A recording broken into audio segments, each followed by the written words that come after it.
Quand on regarde votre parcours et votre combat au quotidien, votre détermination à parler, à convaincre, à enseigner, à structurer une méthodologie qui apaise ceux qui veulent bien écouter. Le nom qui apparaît parmi nous, c'est Ndjekwale. Donc, on va se lever pour répéter. Bon, les chefs, on va se lever pour appeler, pour lui donner le nom. Ndjekwale 3 fois. Ndjekwale. Ndjekwale. Ndjekwale. Merci, veuillez vous asseoir. Je vais vous expliquer ce que c'est, Monsieur le Président. Ndjekwale, c'est d'abord la paix. C'est ensuite la sérénité. C'est aussi le chercheur de paix. C'est le faiseur de paix. C'est l'ouvrier infatigable de la paix. Votre nom est Ndjekwale. Et les chefs m'ont demandé de donner aussi un nom à votre épouse, Monsieur le Président. Votre épouse a pour nom Ndjekwale Bie. On va répéter Ndjekwale Bie. 2 fois, 3 fois, c'est-à-dire le chantre ou la chantre de la paix, l'inspiratrice de la paix.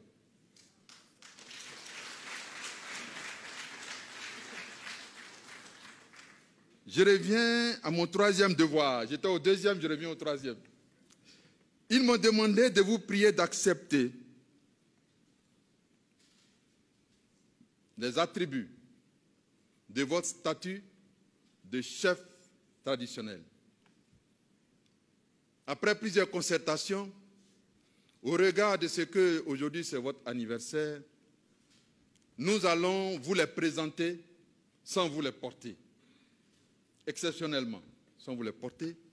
Mais ce sont des attributs qui sont portés depuis des siècles par nos chefs traditionnels que je vais vous présenter. Ça ne date pas de la colonisation, c'était bien longtemps avant la colonisation. Depuis des siècles. Et quand on regarde l'histoire, depuis l'Égypte, on vient au Soudan, on s'est baladé un peu partout. C'est ce que je vais vous présenter, Monsieur le Président. Chacun de ces éléments que vous allez recevoir aura son équivalent pour Madame, votre épouse. Mais leur rôle, c'est de consacrer et d'accompagner votre statut de chef. Désormais, vous êtes membre de la chefferie traditionnelle, gardien des terres, ici en Abidjan et en Côte d'Ivoire. On applaudit le président de la République.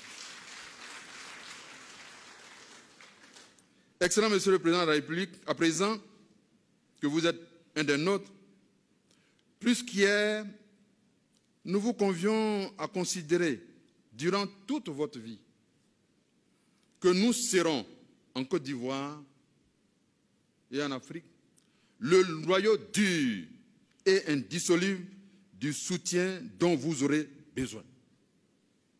Nous serons toujours à vos côtés. Le couvre-chef, Monsieur le Président, la chaîne traditionnelle. Ensuite, il y a la chaîne en perles, prenez la chaîne traditionnelle.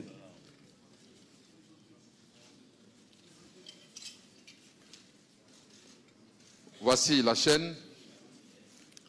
Portée autour du cou, mobilise toute la collectivité pour vous soutenir. Le bracelet. Il y a la canne de commandement.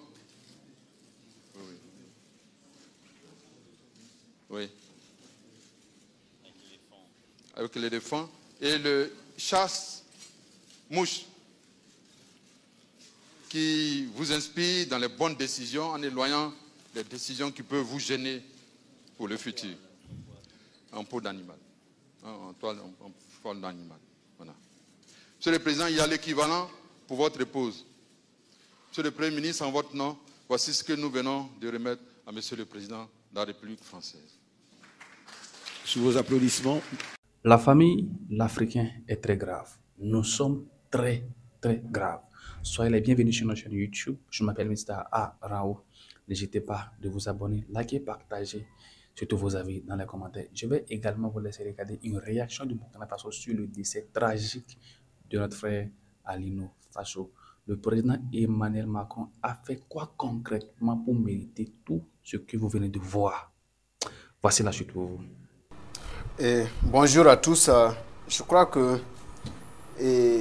on doit d'abord paix à l'âme du frère Alino Faso et vraiment courage à sa famille et à tous les Burkinabés. Et je crois que cet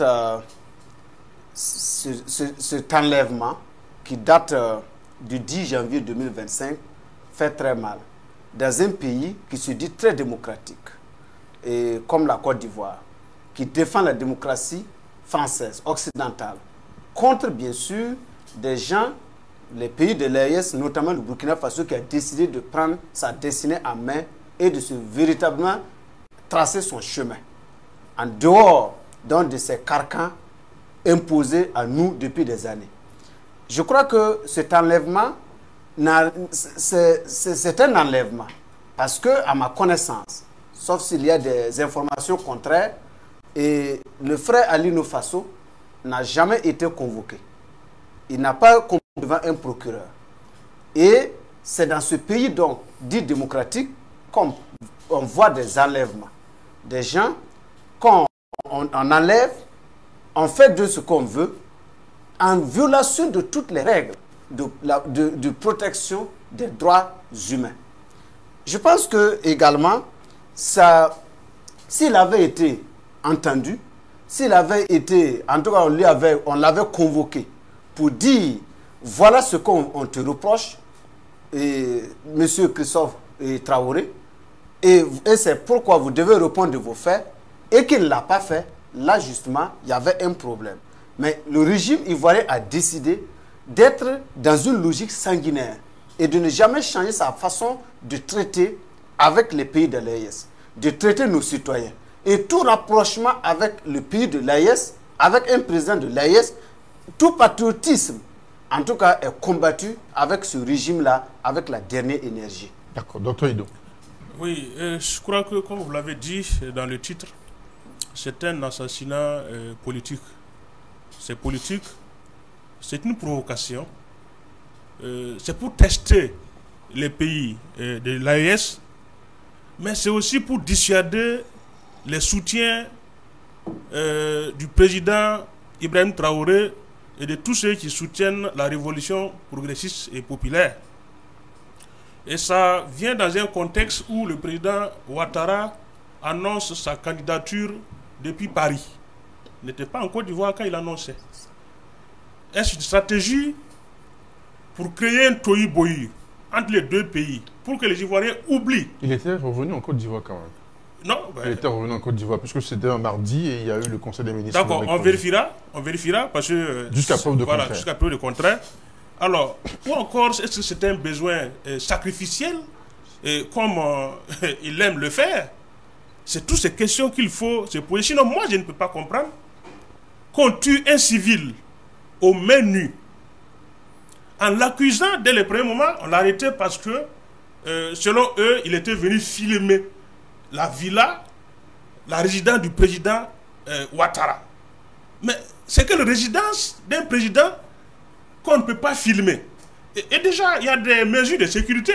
Si Alino part pour filmer une villa et que vous êtes contre, vous voulez dire que vous êtes contre. On connaît comment? On connaît la carte de la Côte d'Ivoire, on n'a pas besoin. Ou encore, on a des photos même dans la scène. Si prendre une photo d'une villa égale à déstabiliser un pays comme la Côte d'Ivoire, et si Alino, en tant que civil, seul, peut déstabiliser la Côte d'Ivoire, j'imagine si on a envoyé des VDP en Côte d'Ivoire ou si l'armée burkinabé descendait en Côte d'Ivoire. Je pense que ce n'est pas des raisons fondées. Ce n'est pas des raisons fondées. On a voulu tout simplement... Où est-ce que la Côte d'Ivoire, c'est un pays en carton, qu'un civil comme Alino Faso, qui est dans l'humanitaire, qui fait ses affaires entre ces deux pays, bon, c'est un homme qui n'a pas détesté, qui ne va jamais détester la Côte d'Ivoire. Parce qu'il y est basé, et il fait ses affaires entre la Côte d'Ivoire et le Burkina Faso. On sait comment Alino Faso a aidé des artistes ivoiriens, des artistes burkinabés et d'autres pays pour que ces gens-là puissent voir le jour. Non, mais moi je pense qu'il y a la responsabilité aussi de nos frères burkinabés, ivoiriens est engagée. Depuis qu'Alino Faso est arrêté, moi je n'ai pas vu des artistes qui sont sortis.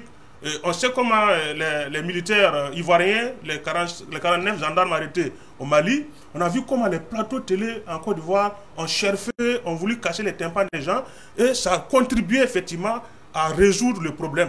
Nous, chez nous, moi-même je m'accuse, mais j'accuse aussi nos plateaux télé qui n'ont pas fait de ça un débat sérieux. Même la justice burkinabé n'a pas pris des mesures pour avertir la Côte d'Ivoire que si le cheveu d'Alino Faso tombait, ça allait être un problème. Même le gouvernement également, c'est vrai qu'il peut arriver qu'il y a eu des travaux qui ont été faits. Le Premier ministre, quand même, lors de son dernier entretien avec la presse, a évoqué la question. Il a dit que Ouagadougou est dans toutes les tractations possibles pour une issue favorable à cette situation. Oui, mais je pense que l'ambassadeur burkinabé en Côte d'Ivoire devrait nous dire beaucoup de choses. Est-ce que depuis qu'on l'avait arrêté, quelles sont les démarches qui ont été suivies? Parce que même tout prisonnier nous allons revenir plus amplement sur la question. De se soigner. Nous allons revenir plus amplement sur la question, mais pour l'instant, quand on suit un tout petit peu le rebondissement depuis dimanche dernier que la situation a été a été publié, le communiqué du procureur a été publié aujourd'hui, beaucoup de rebondissements. Alors, Osné Ouedraogo.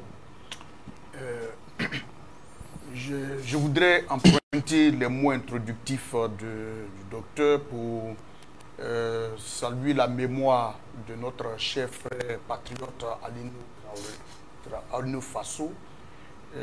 Également souhaiter en tout cas que les cœurs puissent être apaisés. Et entre thèse et antithèse de l'épilogue de la mort de Alino Faso, j'avoue que c'est avec un cœur meurtri et contrit. C'est vraiment une très grande désolation, une très grande tristesse. Il faut dire que il n'y a jamais, j'ai pas de mémoire d'homme, j'ai pas encore appris un décès et ça m'a vraiment affecté comme ce que nous sommes en train de vivre. Il faut dire que dès le départ, au moment de l'arrestation, la Côte d'Ivoire nous avait assuré qu'elle était un pays responsable. Elle lançait une pique et on savait que ils avaient attrapé quelqu'un pour faire du mal au Burkina Faso. Et j'avoue que de progression en progression, on nous apprend subitement que Alino Faso se serait suicidé. Et j'avoue que c'est le thème suicide et la manière d'informer, c'est un élément qui est outrageant, c'est un élément méprisant, c'est un élément de condescendance et de mépris vis-à-vis de la personne humaine, c'est-à-dire de la dignité humaine. Eux qui se disent protecteurs des libertés, protecteurs, garants des droits humains, qui se disent que dans leur prison, il n'y a pas de gens qui meurent, voilà qu'il y a une situation qui se présente où eux-mêmes ne savent pas véritablement comment. On a vu le communiqué aussi laconique qui a été présenté. Donc, la réaction du Burkina Faso et la réaction de toute la toile a suffisamment montré que la mort d'Alino Faso n'est pas une mort simple. C'est une mort provoquée. Et je crois qu'il est très important qu'on puisse savoir, même si on dit qu'il a ouvert ses veines, il y a des choses qui ont conduit à ce qu'il puisse le faire.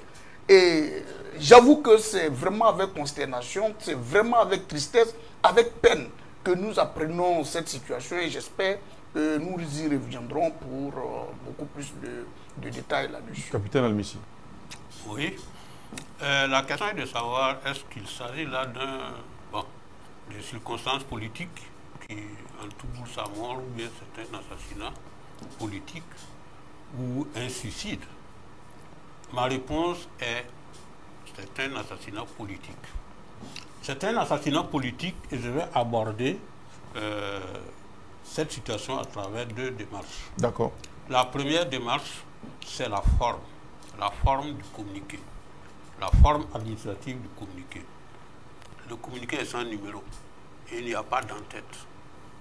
Et aucun document administratif ne peut se concevoir sans trace. Et c'est le numéro qui constitue la trace. Ce communiqué, si on se mettait à le rechercher, aujourd'hui même, on ne peut pas le retrouver dans le sillage du parquet. Du parquet, parce qu'il n'a pas été enregistré là-bas. Donc, on ne peut pas le retrouver. Alors, donc, un communiqué qui est rédigé sur un papier sans en-tête, on sait que la justice a des compartiments. Il y a le procureur général en dessous du ministre, il y a le procureur général, ensuite il y a le procureur de la République. Alors, c'est celui qui est en dessous du procureur général qui a pondu le communiqué. Cela, tel que c'est écrit, cela laisse entrevoir quelque chose comme ça. Mais je m'inscris, je suis réservé. Je suis réservé parce que quand tu lis entre les lignes, on a comme l'impression que le communiqué a été rédigé ailleurs et apporté au signataire. Donc, dans la précipitation, on a laissé échapper beaucoup de paramètres. Et ça laisse ce que nous voyons. Ça, c'est du point de vue forme. D'accord. Voilà. Du point de vue forme, ce n'est pas un document identifiable. Ah oui, tout document de ce type, c'est identifié à travers le numéro. Et là, il n'y a pas de numéro. Il n'y a pas d'en-tête. Ça provient de quel ministère? Ça provient de quel contrée de l'administration? Zéro. Alors, je continue toujours la forme. Et c'est à travers les réseaux sociaux que la famille est informée. Et tout le monde, ses amis, ses connaissances. Eh bien, est-ce que quand on est un gouvernement sérieux, c'est comme ça qu'il faut procéder pour informer la mort d'un citoyen d'un pays étranger? Est-ce que c'est comme ça? Oui. Parce que il avait double nationalité, mais je pense qu'on lui a retiré la Au moment de son arrestation, la nationalité ivoirienne a été retirée. Voilà, a été retirée. Ok. Donc, comme ça lui a été retiré, les Ivoiriens savent maintenant qu'il est burkinabé. Il demeure burkinabé. Alors, donc, comme le cas est arrivé, eh bien, la première réaction... Ça a été fait à dessein, le retrait de la nationalité? Bon, là, je ne peux pas rentrer dans ces détails, mais je sais que les Ivoiriens savaient qu'il était burkinabé. Il était burkinabé, il n'a pas autre nationalité. Et notre ambassade est là-bas. Notre ambassade est là-bas, le consulat aussi. Ils peuvent convoquer le consulat ou l'ambassadeur et l'informer. Oui. Et après son arrestation, je pense que sa femme, qui est aussi là-bas, est identifiée. Certainement que ses contacts téléphoniques sont là. Ils pouvaient aussi l'appeler. Ni l'un, ni l'autre. Alors, donc, ça c'est ce qui est de la forme. Là, le fond, ça c'est la deuxième démarche que j'aborde. Le fond. Eh bien, quand quelqu'un qui se pend, et le procureur de la République est un officier de police judiciaire, ce n'est pas la prétention de lui apprendre les béabas de la procédure lorsqu'on est en situation de crime et qu'on doit aller constater, même si c'est simplement en découverte de cadavres. Même si c'est simplement découverte de cadavres, on ne sait pas c'est quelles circonstances le monsieur ou la femme a trouvé la mort. Lorsque le procureur, de façon, doit se déplacer sur les lieux, il y a un minimum. Tous ces minimums-là, on n'a pas vu. On n'a pas vu. Et il s'est pendu, il s'est serré pendu avec son drap. Bon, le drap a été présenté à qui? Le drap a été présenté à qui? Il s'est serré, bon, amusé, ou en tout cas essayé de s'ouvrir les veines. L'objet, l'arme qui a servi, qu'il a utilisé. Tout ça, ça laisse des zones d'ombre. En situation de détention, il est quasi impossible pour un détenu d'avoir des trucs contondants, tranchants et autres. Ah non, il ne peut pas avoir une cuillère, il ne peut pas avoir quelque chose qu'il peut s'en servir pour sauter la vie. L'autre chose aussi, hein, je rebondis avec vous, l'autre chose Alors, aussi, donc, dans le communiqué, alors on dit qu'il a tenté de s'ouvrir les veines, il y a quand même, il est à la gendarmerie, il y a quand même quelqu'un qui est là pour garder, pour le surveiller, le communiqué ne nous a pas dit, voilà, est-ce qu'il y a eu des auditions suite donc aux différentes enquêtes, puisqu'il a été gardé, il y a quelqu'un quand même qui est là, qui doit surveiller. Je n'ai pas fini, c'est le fond que je viens d'aborder comme ça. Alors, donc, continuons donc, par rapport à ce que je vous disais, qu'il n'y a pas d'objet, sur l'arme du crime, il n'y en a pas. Il a utilisé quoi? Lame, hein, couteau, tournevis, quoi? Il n'y a rien de tout ça. Alors, donc, je pense que même le plus novice de la procédure se mettrait en réserve par rapport à une telle déclaration, parce que véritablement ça apporte vraiment, bon, je vais quand même peser les mots, mais ce n'est pas du tout sérieux. D'accord. Pas du tout sérieux. Roselyne Ouedraogo, quand on regarde un tout petit peu le cheminement, je le disais, le rebondissement que cela a pris, après ce communiqué-là, Ouagadougou a convoqué la chargée d'affaires des ambassades pour tenter de comprendre si l'information s'est avérée. Effectivement, l'information s'est avérée. Ce n'est même pas la Côte d'Ivoire qui a fait la première démarche de façon officielle. Et après, il y a eu le communiqué du gouvernement, voilà, pour demander le rapatriement du corps. Et c'est suite à cela qu'on a, de façon officielle, on n'a pas encore eu, on n'a pas de médias interposés, on a entendu que Ouagadougou a réagi. Mais l'autre chose encore étonnante, il y a le porte-parole du gouvernement ivoirien qui dit que Ouagadougou veut utiliser cela à des fins politiques. Est-ce que pour vous, Ouagadougou n'a pas eu raison de suivre toutes ces procédures-là et que voilà, Abidjan accuse Ouagadougou de vouloir utiliser à des fins politiques? Non, mais c'est quand même la démonstration claire qu'Abidjan n'est pas serein. C'est une démonstration claire.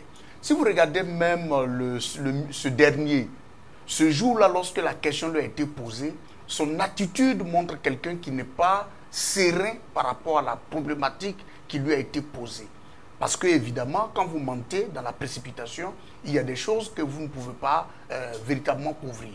Et c'est pour dire qu'en réalité, dans la forme, il y a eu beaucoup de péchés, il y a eu beaucoup de maladresse qui démontrent à souhait clairement qu'il s'agit là d'un assassinat. Il s'agit là d'une action politique.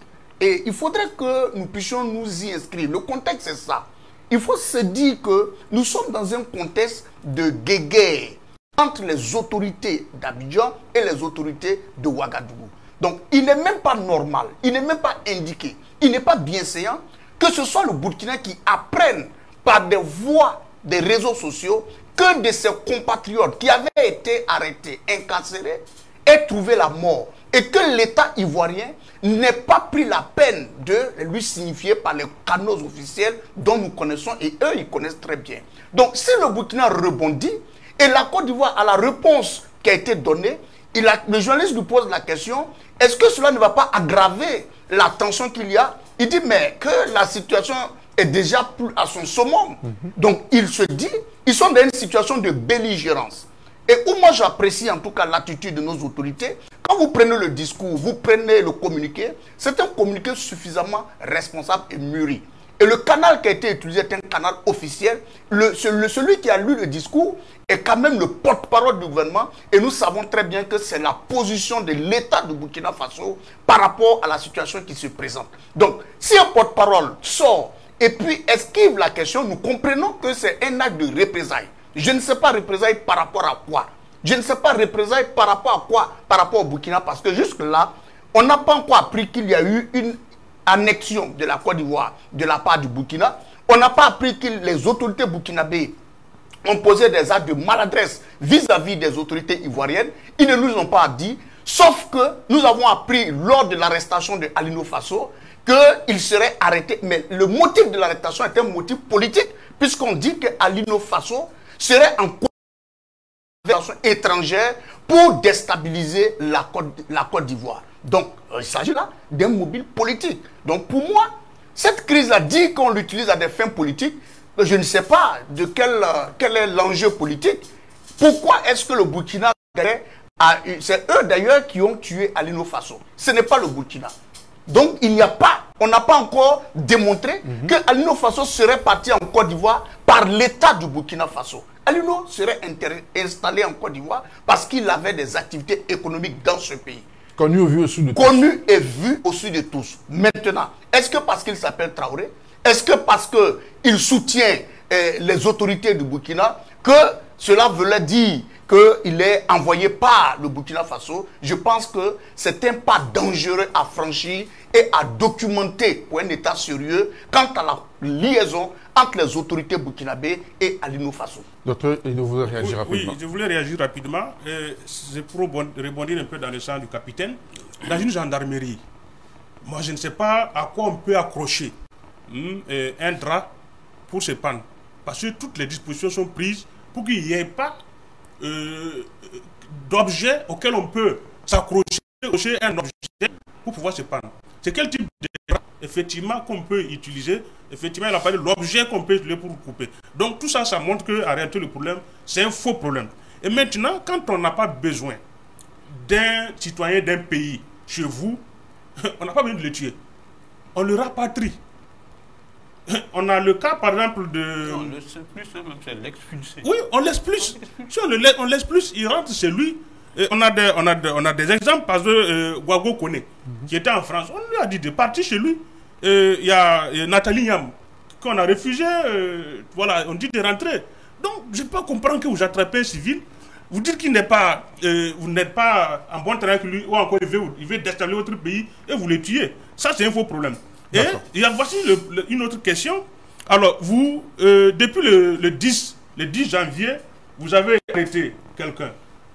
Il n'y a pas eu de procès. Il ne s'est pas présenté, vous ne l'avez pas présenté devant une juridiction. Et comment quelqu'un est mort 3 jours après.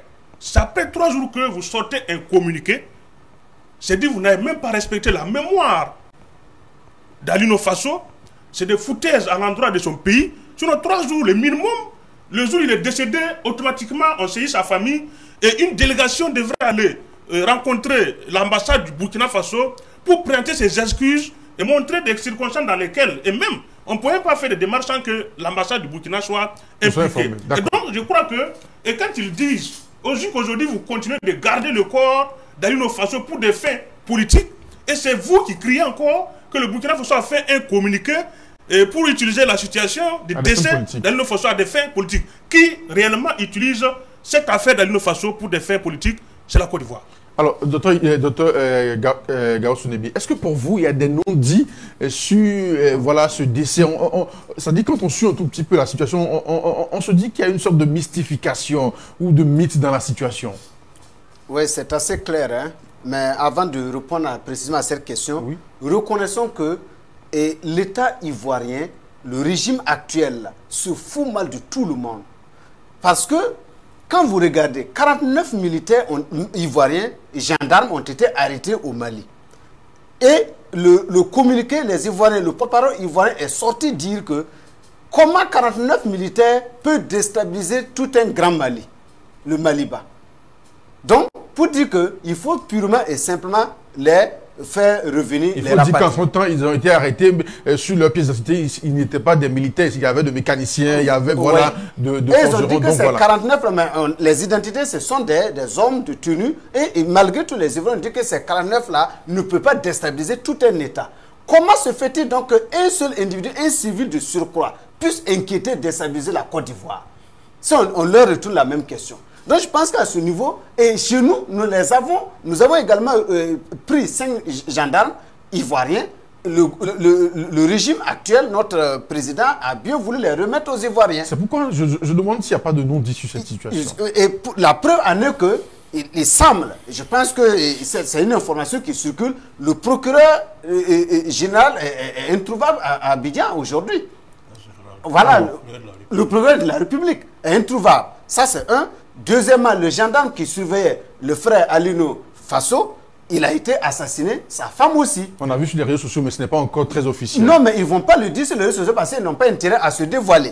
Aussi, il faut reconnaître que il y a des tensions, les tensions également avec l'État, l'AES et avec le Burkina Faso montrent également qu'il y a des non-dits parce que ces non-dits-là, c'est une crise, c'est un assassinat purement politique. Et ça, c'est pour créer des troubles et faire en sorte que, parce qu'ils veulent passer par un individu, parce que le monsieur, il est très populaire, il est philanthrope, il est altruiste, il agit vraiment dans le sens véritablement du bien-être des orphelins, il appuie véritablement le Burkina dans le sens même des PDI, des déplacés internes. Mais ça, on se dit que comme il a de l'aura, si on l'assassine de cette façon, après l'avoir enlevé, donc il fallait créer des troubles, et ces troubles vont profiter à qui? Directement au régime actuel qui est aux abois et qui ne veut pas quitter le pouvoir. Parce que ce régime n'a pas intérêt à ce que les élections aient lieu. Et puis les tâtonnements et les balbutiements dans leur communiqué. Regardez du début, de janvier jusqu'à aujourd'hui, il n'y a que des contradictions dans ce qu'ils disent avec les faits. Ce qu'ils disent dans leur communiqué, quand c'est un citoyen, d'abord on retire sa nationalité, donc il devient purement burkinabé, donc on peut l'expliquer comme le docteur Ido et le doyen l'ont dit. Maintenant, ils ne l'ont pas fait, mais malgré tout, on le retient pendant des mois et on revient dire que non, il va répondre des faits qui lui sont reprochés. Mais finalement, ça n'a pas été fait. Et jusqu'à aujourd'hui, on revient pour dire que dans ce contexte-là, tout ce que l'État ivoirien avance comme argument ne s'aligne pas aux faits.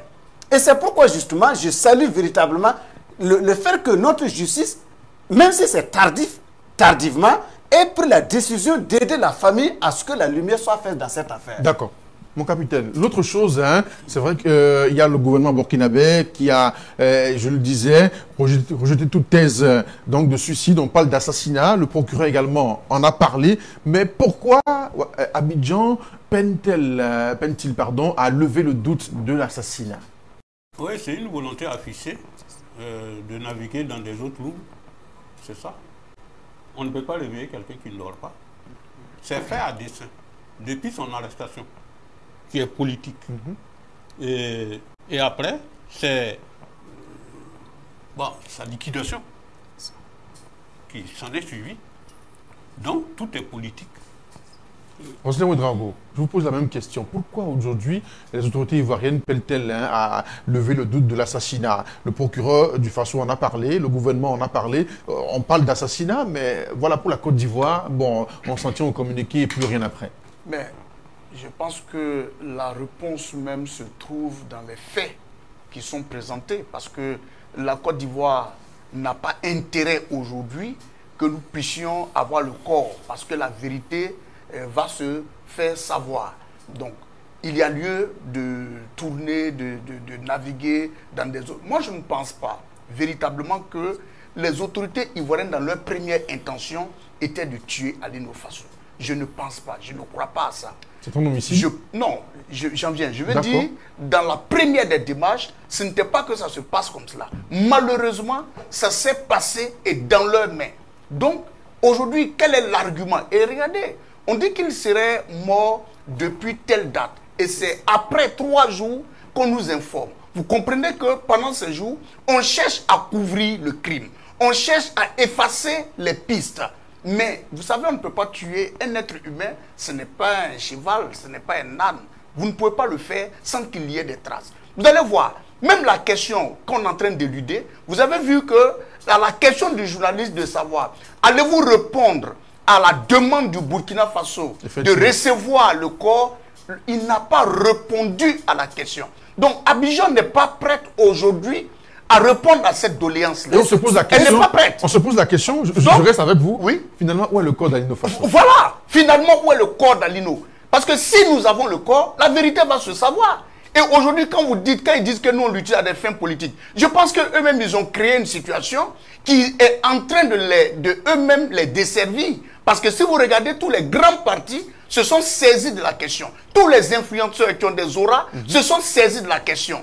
Et vous avez vu la manœuvre 2 jours après, ou bien c'est le lendemain immédiatement, le président de la République qui annonce sa candidature, voulant tout simplement esquiver la question, pour ne pas que la question soit débattue. Mais vous avez vu le communiqué du PPACI. Le PPACI a tenu à faire une conférence de presse exclusivement sur le cas Alino Faso. Pour dire, nous n'allons pas éluder la question. La question va toujours vous serrer les mains. Donc, la question de Alino Faso, elle a clairement répondu, c'est à des buts politiques. Maintenant, est-ce qu'il voulait le tuer? Ça, je ne sais pas, mais la vérité, c'est qu'il est mort. Et ça s'apparente clairement à un crime. Si ce n'était pas un crime, comme le capitaine l'a dit, il y a un process. On ne vient pas déclarer comme cela sans que des témoins de la famille, des membres de la famille soient là et puissent vérifier. D'abord, c'est une erreur politique. Bon, je pense qu'après la mort, s'il avait la nationalité, il se serait dit, comme il est ivoirien, nous avons l'entière responsabilité de son corps. Malheureusement, ils l'ont déchu de sa nationalité, donc il garde exclusivement sa nationalité burkinabé. Comme il est un national d'un État tiers, la procédure est tout autre. Normalement, le lendemain, en même temps, son corps doit être... mais dès qu'on a constaté, dès qu'on a appelé le procureur pour lui dire qu'il y a un incident, l'ambassade du Burkina, qui est le représentant officiel de l'État du Burkina, devrait être saisie. Sa famille également. Ils devaient se transporter sur les lieux ensemble pour que les constatations soient faites. Le constat ne peut pas être fait par une partie et puis vouloir l'opposer et nous dire qu'on a des institutions. Et que ce n'est pas nous qui remettons. C'est eux dans leurs actes, c'est eux dans leurs propos, c'est eux dans leur manière de faire qui dénient leurs propres institutions, qui les détruisent. Ce n'est pas nous. D'accord. Oui. Le capitaine voudrait rapidement réagir, donc vous allez réagir, oui. Bon, que cette affaire a une connotation vraiment politique, bon, ça n'étonne personne. Et du côté de la Côte d'Ivoire. Mais du côté du Burkina, c'est un crime. C'est un crime, c'est un assassinat. C'est un assassinat. Parce que, vous voyez, la démarche qui a constaté la mort de Lina Le Faso, le sein légiste a été l'équipe Alki. Voilà pourquoi j'ai dit que je ne suis pas sûr que c'est le procureur de la République qui a rédigé le communiqué qu'il a signé là. L'autre aussi, depuis... C'est un gendarme. C'est un médecin légiste gendarme. L'autre chose... Ça s'est passé, le crime s'est passé où? À la gendarmerie. Un endroit hyper surveillé. Alors, un endroit hyper surveillé. Et la mort serait intervenue 3 jours avant sa publication. 3 jours. Ouais. Est-ce que vous avez un détenu dans vos cellules et qu'il lui arrive un cas comme ça et vous attendez 3 jours pour informer sa famille ou informer qui de droit? Vous pensez? Docteur Gaoussounebié, oui.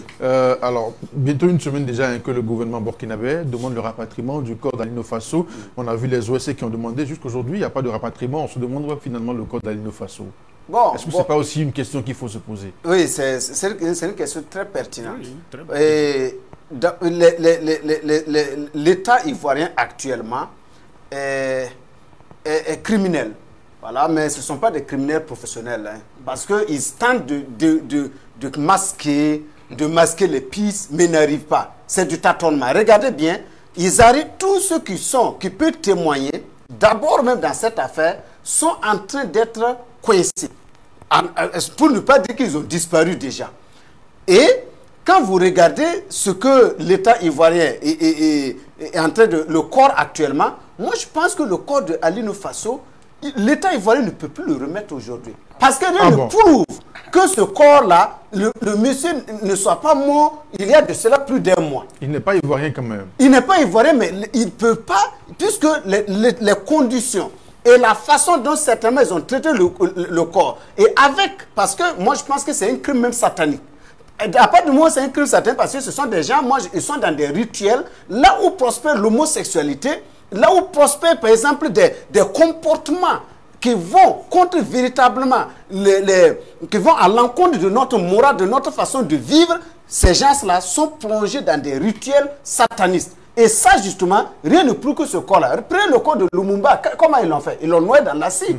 On a vu, il y a des gens qui sont morts de cette façon. Si on leur dit de trouver des corps, historiquement, ils ne peuvent pas. Ce n'est pas ce corps-là qui, certainement, les Ivoiriens peuvent... Pour vous, ce n'est pas évident qu'on puisse donner ce corps. On ne peut pas le livrer. Vous le pensez également? Non, c'est pas possible. C'est pas possible. Non, moi, Docteur Ido. Non, moi, je pense qu'il faut que le gouvernement burkinabé rougisse l'œil. Si on rougit l'œil, on peut comprendre. Sinon, en réalité, la situation géopolitique aujourd'hui, la situation politique interne ivoirienne aujourd'hui, fait que Alassane est capable de garder ce corps jusqu'à sa réélection. Parce que si il donne ce corps au Burkina aujourd'hui, les faits vont le rattraper tout de suite. C'est une question purement politique. C'est ce qui a précipité sa candidature oui, aussi. Oui, c'est pourquoi il a annoncé directement sa candidature.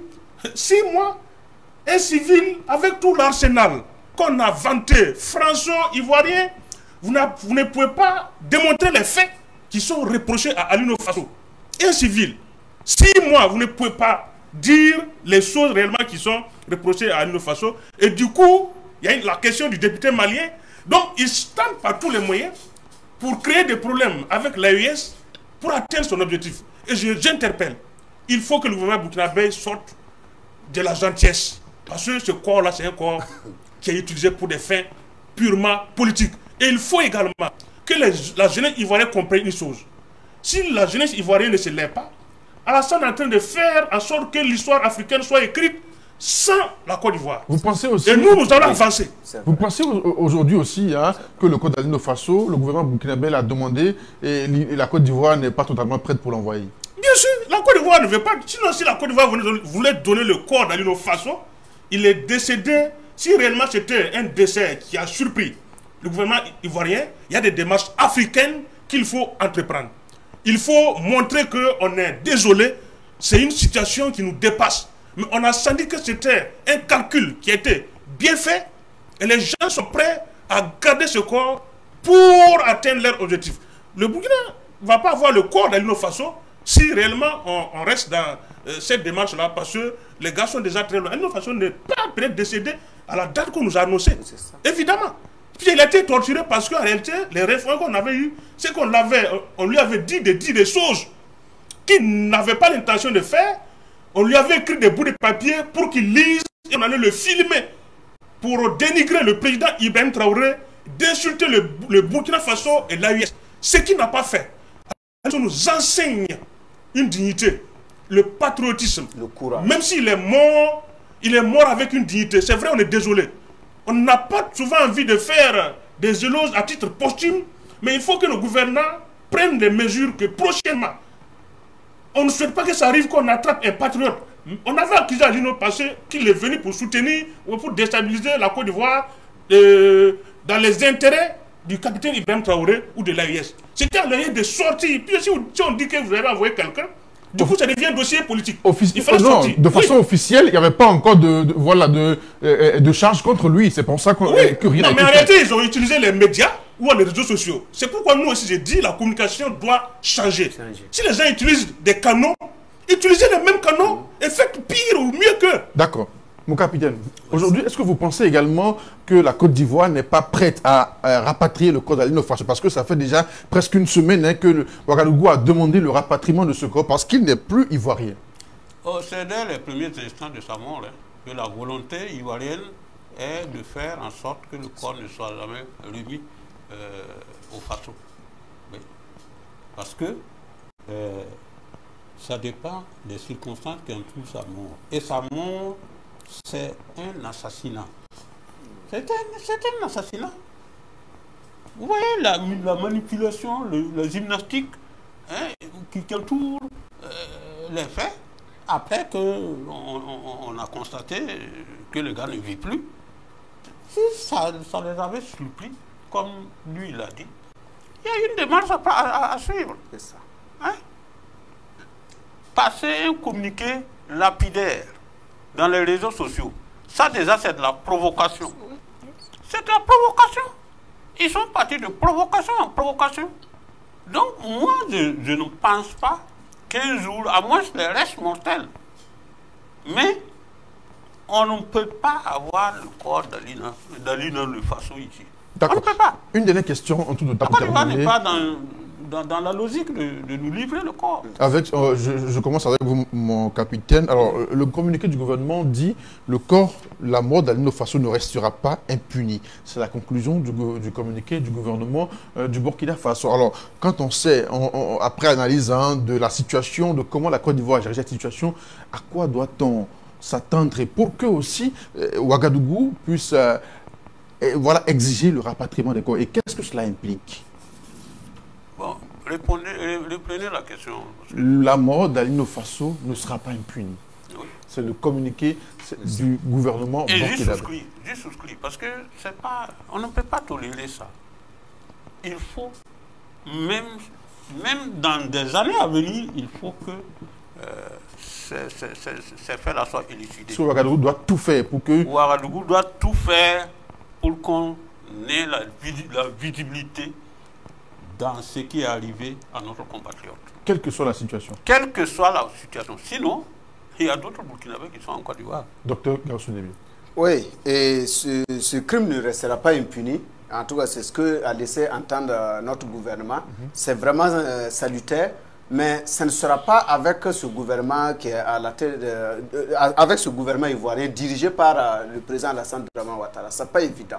Parce que si nous voulons le faire, il va falloir clairement que tous ceux qui sont épris de justice travaillent contre cette dictature à la tête de l'État ivoirien et qui gangrène la bonne marche de l'Afrique, sans quoi, en tout cas, sans quoi l'histoire, comme le docteur Ido l'a dit, risque de s'écrire sans la Côte d'Ivoire. Hein.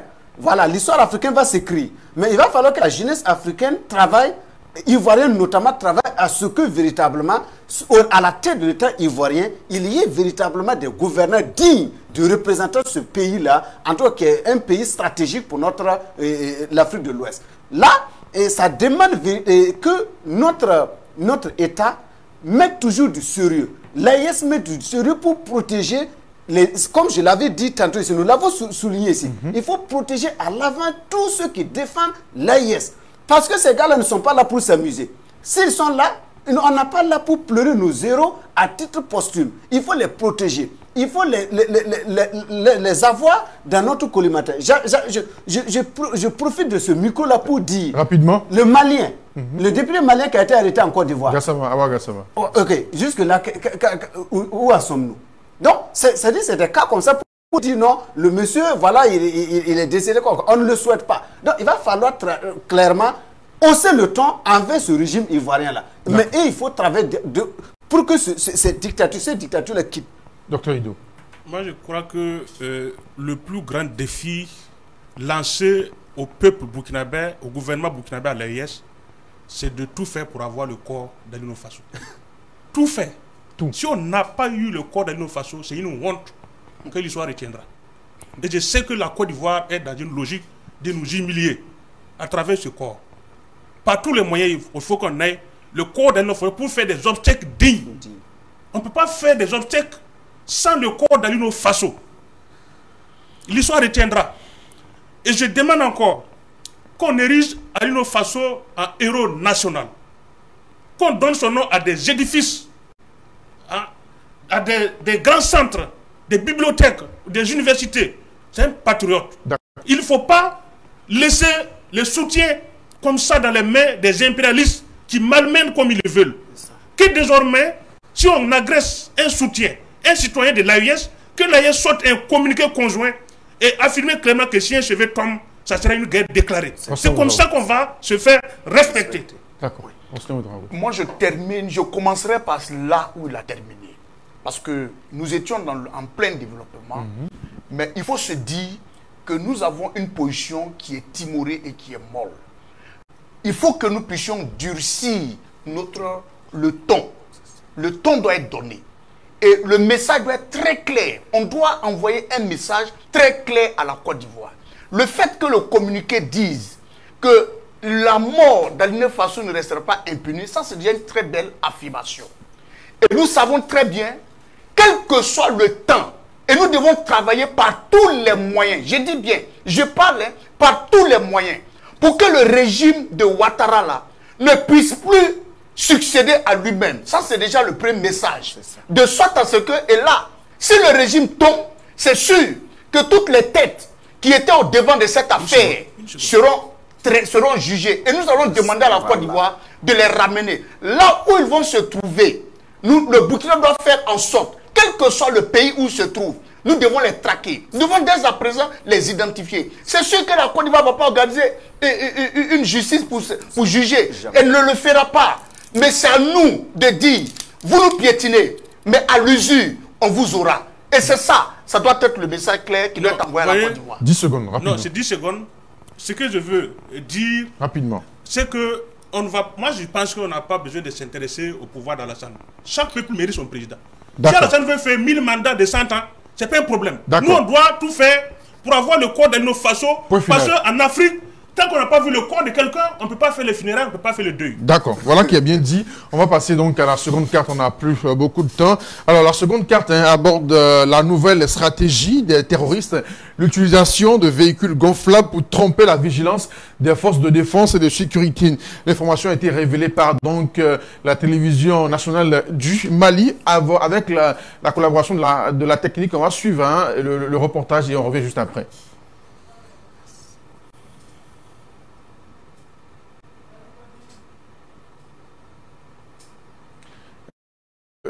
La technique peut nous aider donc avec ce reportage de l'ORTM, la télévision nationale du Mali. Suite ce reportage, on nous signale que ce reportage n'est pas, l'élément n'est pas donc prêt. On va quand même évoluer dans le débat. Alors, on a vu aussi sur les réseaux sociaux, chacun a eu quand même le temps d'apprécier. On a envoyé donc les liens pour que chacun puisse apprécier ce reportage. Aujourd'hui, des terroristes qui utilisent des véhicules gonflables qui sont donc pour tromper la vigilance. Alors, première réaction, mon capitaine Almissi Ouedraogo. Oui, j'ai aussi ça à travers les réseaux sociaux. Mais bon, j'ai eu une lecture là-dessus, c'est leur déclin. C'est le déclin. Parce que les drones savent faire la différence entre du plastique gonflable et du matériel militaire à proprement parler. Alors donc, pourquoi est-ce que c'est maintenant qu'ils procèdent ainsi? Bon, ça veut dire que quelque part, le mille est fini au grenier. Oui. Alors, donc, il faut retenir que c'est un signe de déclin de leur part. Dr Gaoussounembi. Oui, c'est une stratégie de guerre, en tout cas a priori, on peut lire ça comme ça. Parce que lorsqu'on regarde des véhicules gonflables, peut-être ça peut susciter donc, des bombardements, donc de gaspillage de munitions, ce qui est coûteux.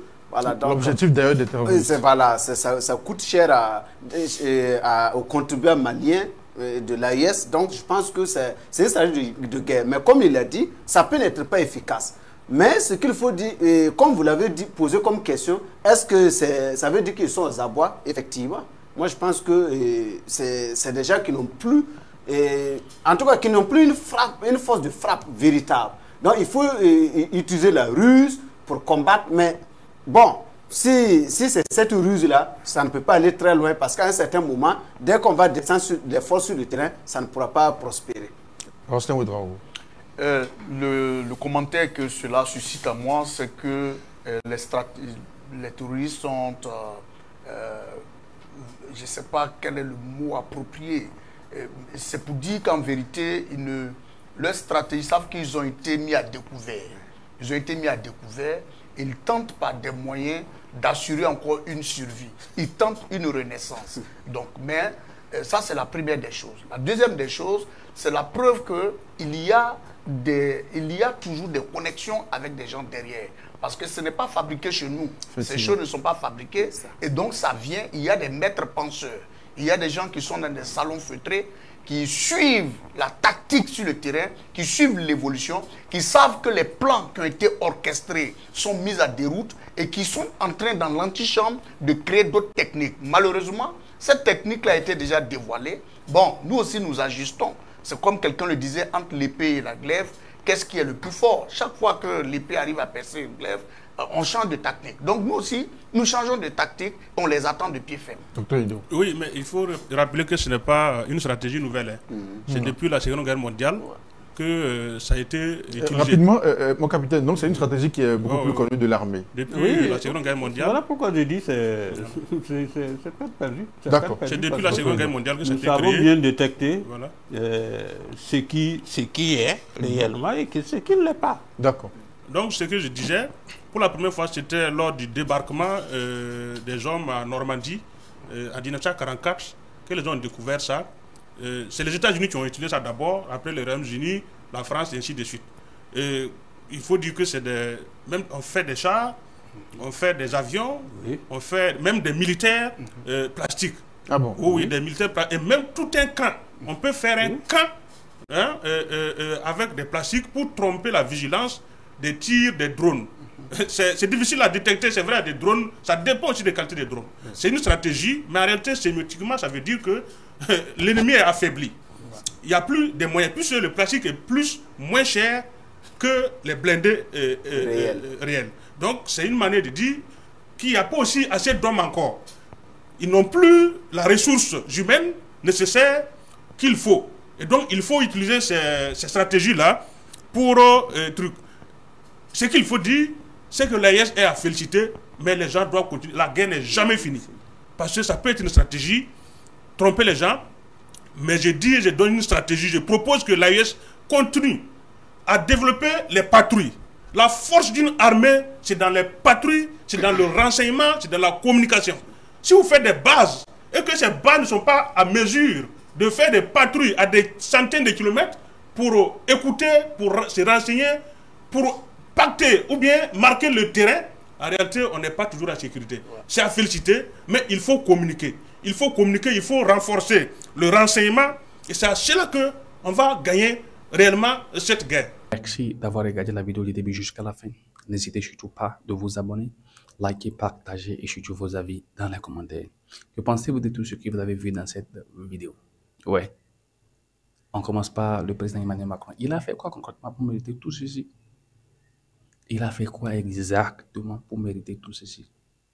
L'Africain est très grave. Hein? Quel que soit ce que ton frère africain fera pour toi, vous n'allez jamais l'honorer comme ça. Nous sommes prêts à envoyer nos frères à la CPI, à comploter de n'importe quoi contre eux, et on acclame ce que nous pillons tous les jours. C'est très grave pour nous. Nous sommes très graves, nous sommes très dangereux. La disparition tragique du frère Alino Faso. Ouais. J'espère que vous avez aussi suivi la vidéo avec moi. Il s'agit de quoi réellement? Il s'agit de quoi réellement?